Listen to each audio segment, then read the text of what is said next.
latest episode of X-Men 97, we got to witness Nathan Summers using his telekinetic abilities alongside his mother, Jean Grey.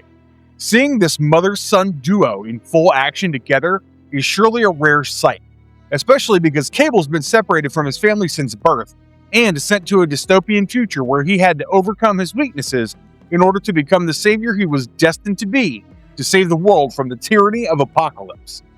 Jean and Cable never had the privilege of having a typical mother and son relationship, especially because his real mother was actually Jean's clone, Madelyne Pryor.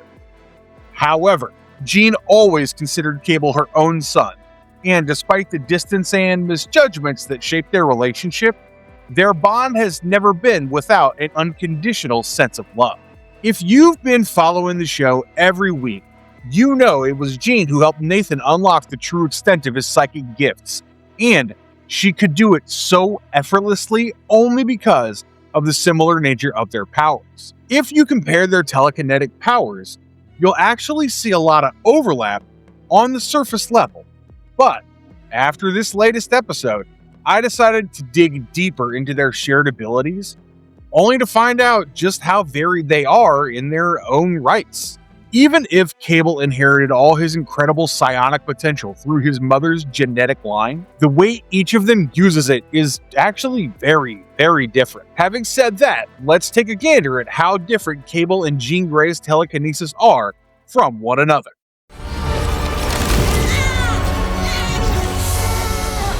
Mommy's busy.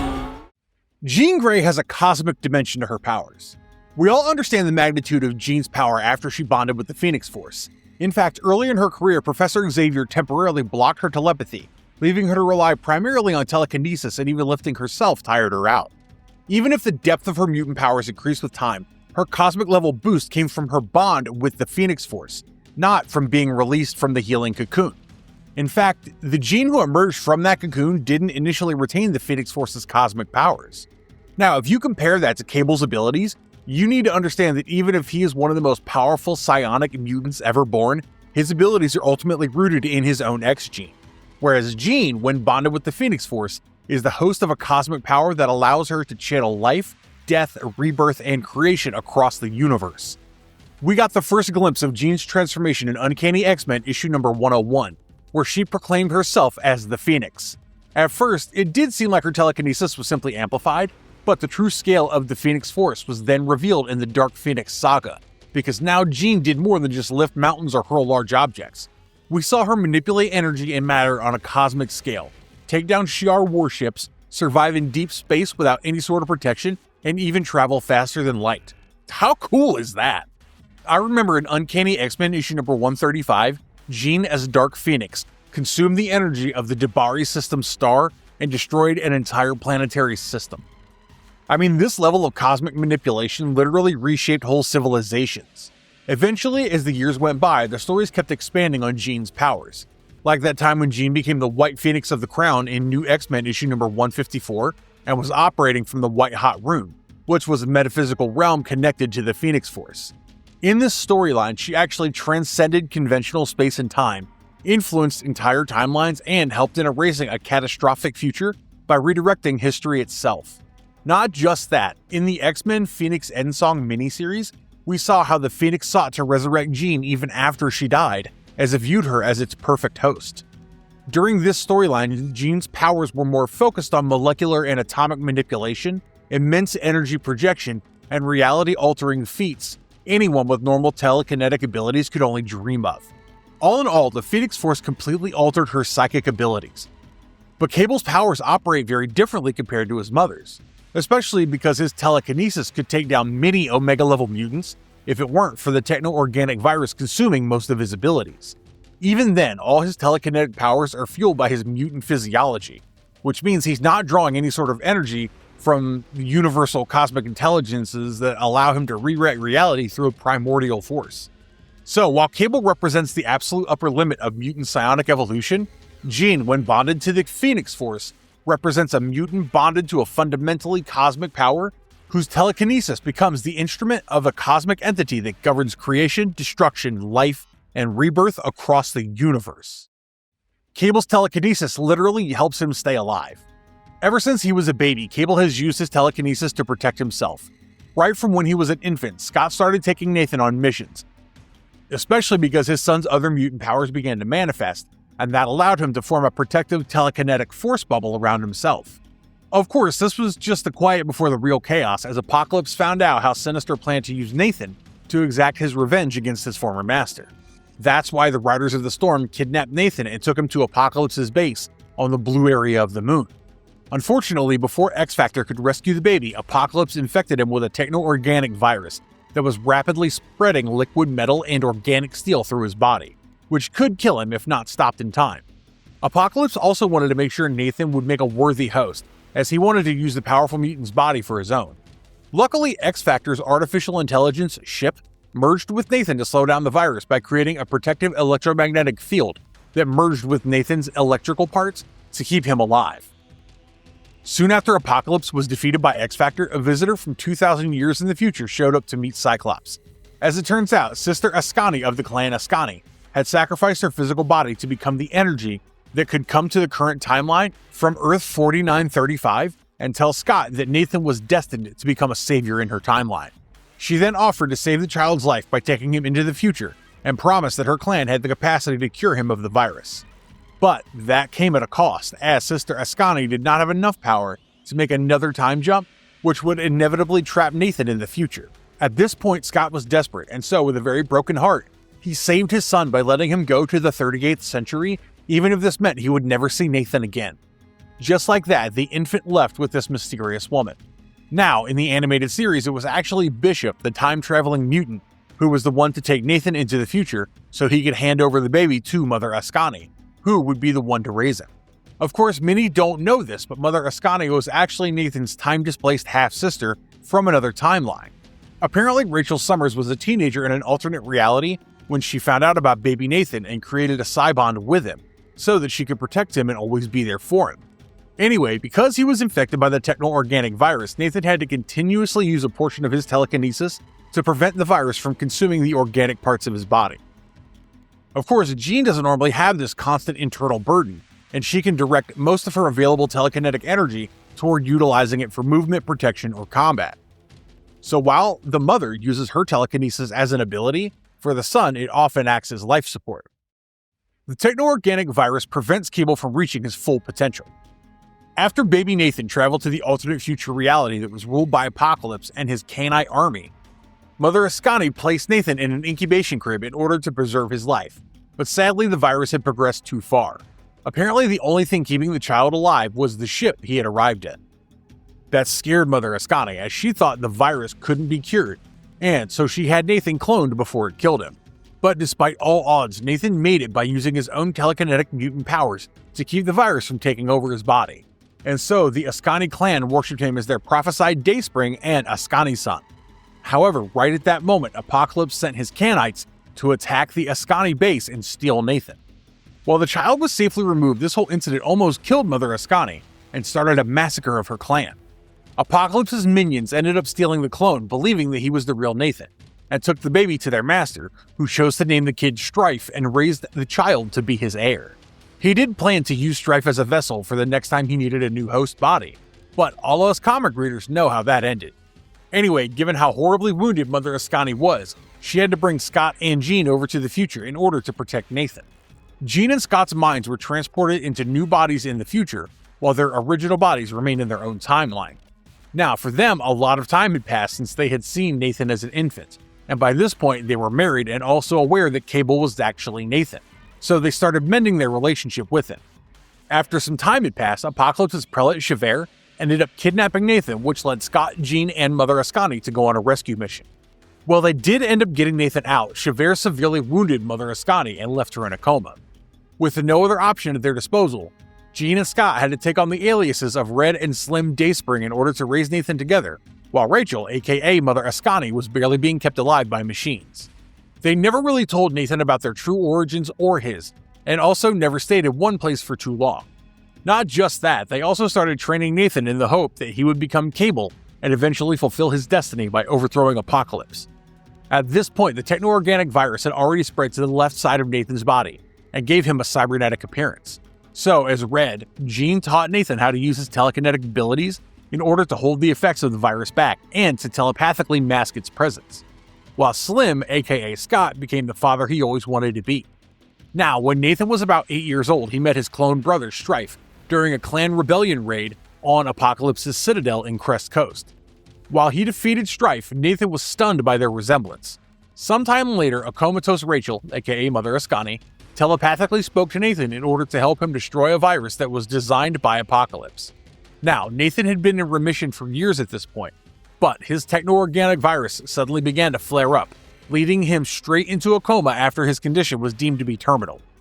As Red and Slim looked after Nathan day and night, Mother Ascani took the form of a young Rachel Summers to telepathically introduce herself to Nathan on a more formal note. Rachel then explained to him that he was potentially the most powerful mutant ever, and that if he sacrificed the maximum use of his telekinesis daily, he could successfully contain the virus. Well, that advice certainly helped him hold the virus in check and wake up from the coma. Ever since then, Nathan, aka Cable, has had to use his telekinetic powers on a regular basis to prevent the techno-organic virus from infecting the rest of his body. In the animated series, we've seen both Jean and the Ascani teach Nathan how to use his telekinesis to limit its spread. This basically means that his greatest power has always been used by him to keep himself alive, and it truly is no less than an invisible battle that he has to fight within himself every damn second. His telekinesis physically restrains the virus at a cellular level, and that's why his metallic infection remains concentrated around specific portions of his body, instead of consuming him completely. And that's why it's safe to say that Cable may already be performing an incredible feat before he fires a weapon or enters a fight. The limitations of each of their powers are very different.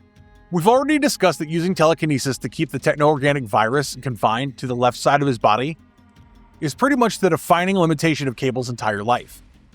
In fact, Marvel has repeatedly emphasized that once the virus is suppressed or removed, Cable can redirect all of that psychic energy outward. Like that time in Avengers X-Sanction Issue 4, when Hope Summers purged the techno-organic virus from Cable's body, thus allowing him to refocus the powers that had been previously tied up in containing the infection. This new version of Cable had significantly greater telekinetic and telepathic freedom because he was no longer expending enormous mental effort simply to survive. Compared to that, Jean Grey has certainly experienced limitations of her own, but they're still fundamentally very different. Early in her mutant career, Professor Xavier placed psychic blocks on her mind to help her control her rapidly developing abilities. Now, those barriers were psychological safeguards rather than permanent biological restraints, because once Jean fully embraced the Phoenix Force, her limitations became cosmic rather than physical. I guess that really is the key distinction between the two, because Cable's greatest obstacle is purely biological, with a virus permanently consuming his psychic resources. Meanwhile, Jean's challenges are physiological, philosophical, and ultimately cosmic. If Cable's full potential is hidden beneath an internal disease, Jean's greatest power comes from accepting or resisting a force that exists on a universal scale, as she operates on an entirely different plane of existence, where she turns telekinesis into a tool for manipulating life, matter, energy, and reality itself. Cable's techno-organic physiology functions in the most complex manner possible. So if you know the basics about Cable's character, then you know that much of his body has been infiltrated and altered by the techno-organic virus, which has eventually taken the form of cybernetics and bionics, thus practically turning him into a cyborg. The main infection actually resides in Cable's left side, and as a consequence of his telekinetic guidance and his ability to control his own physical substance, Cable's entire body has been heavily fortified, down to the cellular level, thus giving him superhuman strength to an unknown degree, as well as superhuman levels of resistance to physical harm. That's why, when he was injured in combat with the Hulk, the injuries weren't nearly as severe as they should have been, especially in light of the fact that he was suffering from the effects of his techno-organic virus being out of control.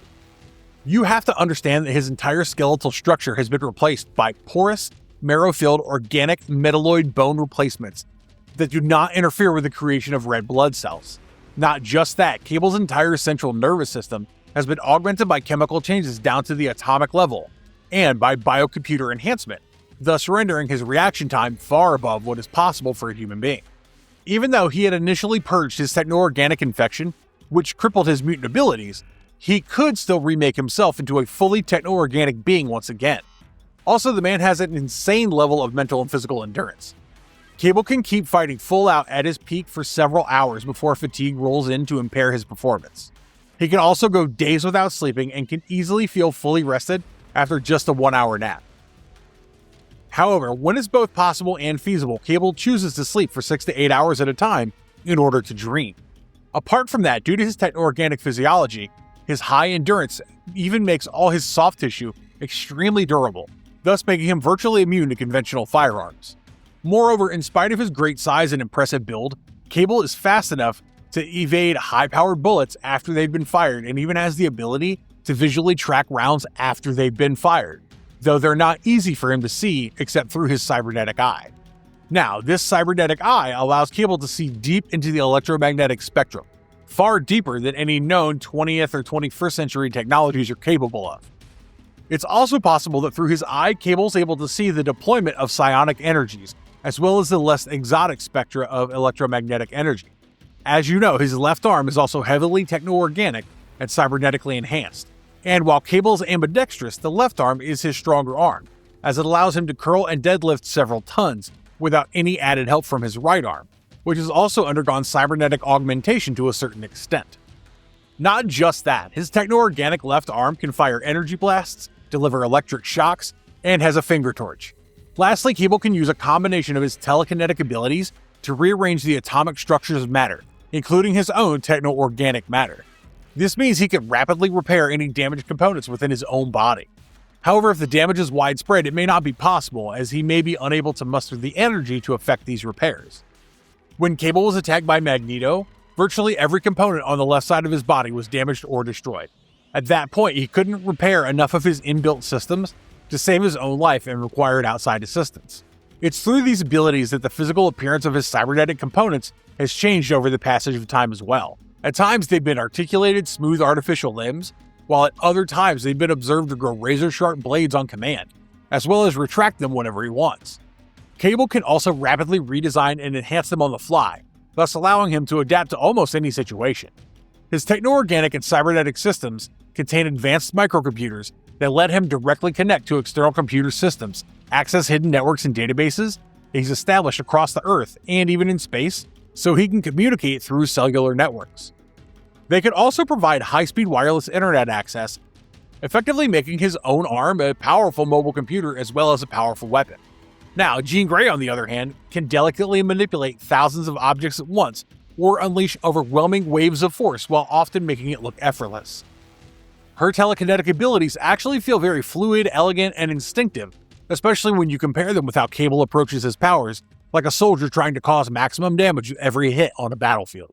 Jean Grey's use of her telekinesis is much more refined. As we previously discussed, Jean Grey's telekinesis stands out solely because of how incredibly adaptable it is. While many telekinetics excel at moving heavy objects or throwing devastating attacks, Jean routinely switches between microscopic precision, life-saving rescue work, defensive support, and overwhelming offense without missing a single beat. Of course, Cable can perform many of the same feats that he inherited through his mother, but all these years of fighting future wars have shaped his powers into practical military tools rather than versatile problem-solving abilities. I think the best way to explain this distinction would be by referring to New X-Men issue number 121, where Jean and Emma Frost enter Cassandra Nova's mind to rescue Professor Xavier's consciousness. That example is primarily telepathic rather than telekinetic, but it still highlights Jean's precision and adaptability when using her psychic powers. She never really relies solely on mind-numbing force and is rather more precise and adaptable in her attacks, as they depend on who she's fighting. Similarly, in the first volume of X-Men Red, issue number 5, Jean repeatedly uses her telekinesis to shield allies and restrain enemies without killing them, while carefully controlling the environment during chaotic confrontations. Even when she's facing Omega-level threats, Jean instinctively shifts between offense, defense, and rescue, which goes to show her complete confidence in every aspect of her powers. Like I said, her approach with her telekinesis is simply more refined, because throughout her comic book run, she's stimulated individual molecules to generate friction and heat, created durable telekinetic barriers, levitated multiple people simultaneously, and performed delicate manipulations without harming those around her.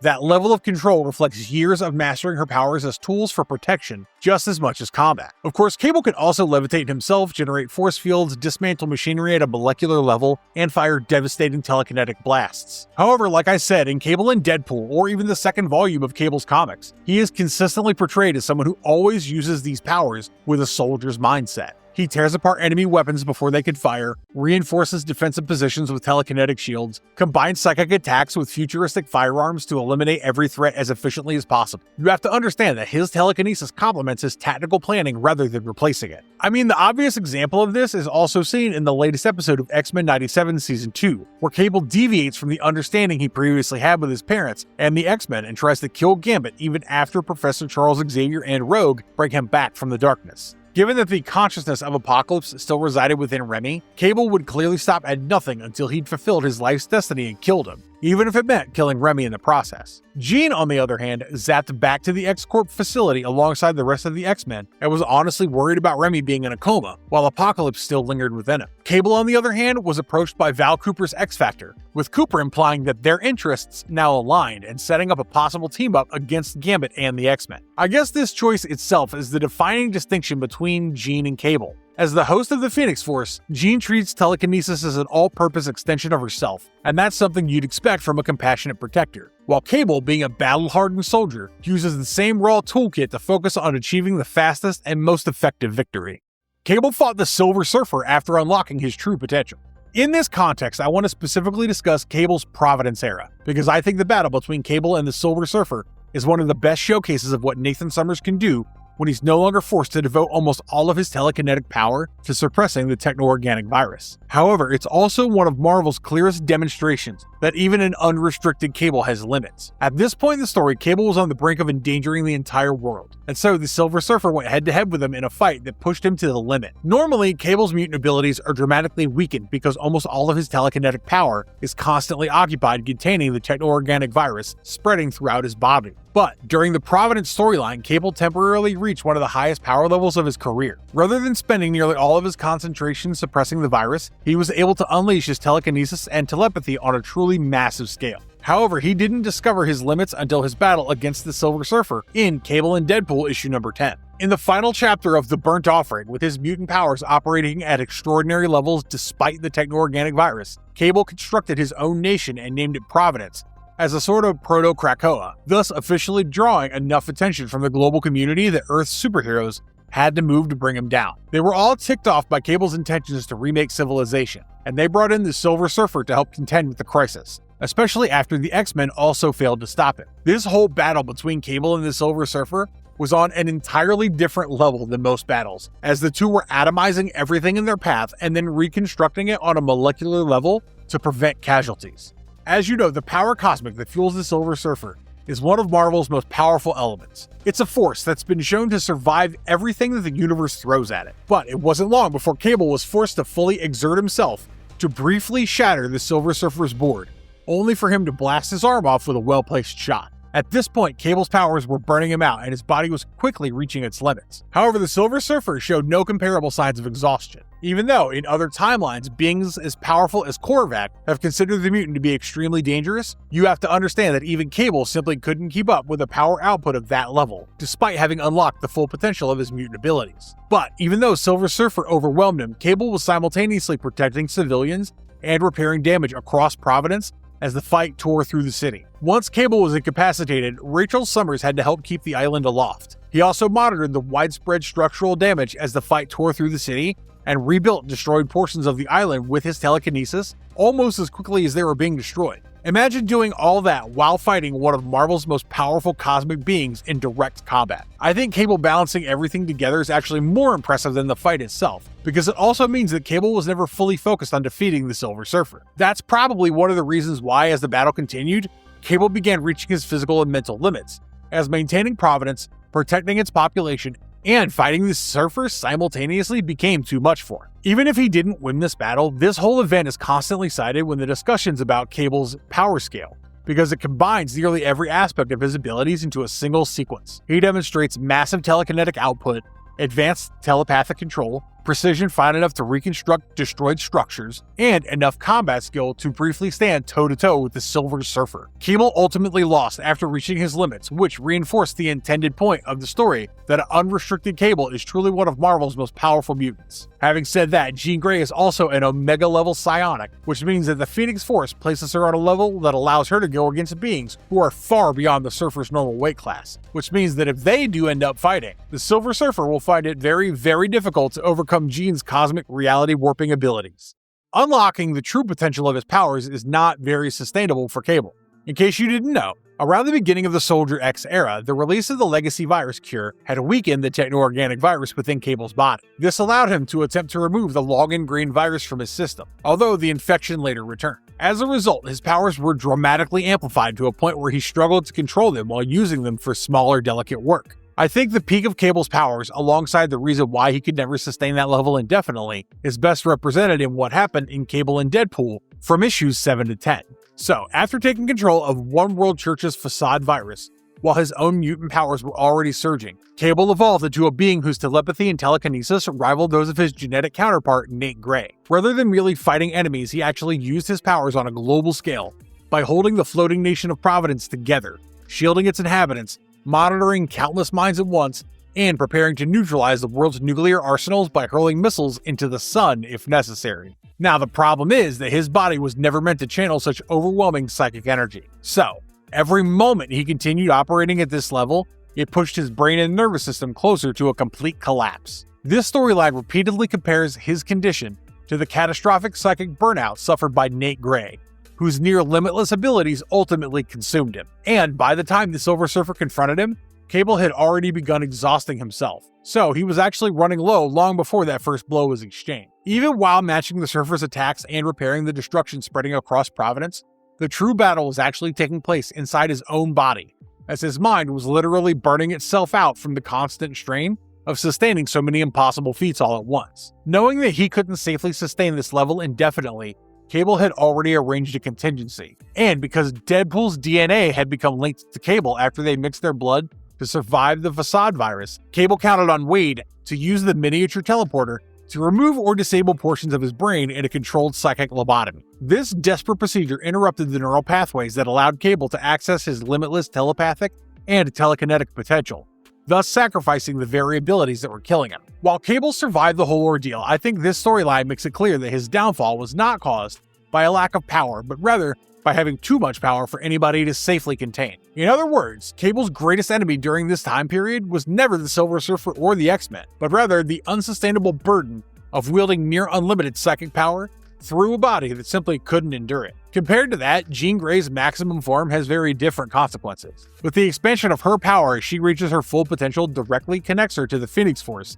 it can also place her right in the middle of catastrophic events, as her enhanced powers bring resurrection, cosmic perception, and control over matter and energy into the equation. When Cable unlocks his full potential, he risks physical and neurological burnout. But for Jean, unlocking her full potential could lead to cosmic corruption. Of course, when Cable's at the peak of his powers, he can easily take on Jean Grey, but only while she's not bonded with the Phoenix Force. He is much more ruthless than his mother, so he wouldn't think twice before soldiering up to take her down. However, I doubt Cable would be so lucky against Jean while she's bonded with the Phoenix Force and reaches her maximum potential. The cosmic ceiling of her telekinetic powers would be unmatched against Cable, and while it would be a brutal fight, I think Jean would still fare well against her son's considerable abilities, as she uses her powers on a molecular, atomic, and potentially universal level. But that's just my 2 cents. Who do you guys think would win? A fully powered Cable or a Phoenix Force bonded Jean? Let us know your thoughts and theories in the comments below. Like the video, subscribe to our channel, and make sure you ring that notification bell so you don't miss out on our next marvelous video. Stay safe, have a great day, and as always, stay marvelous.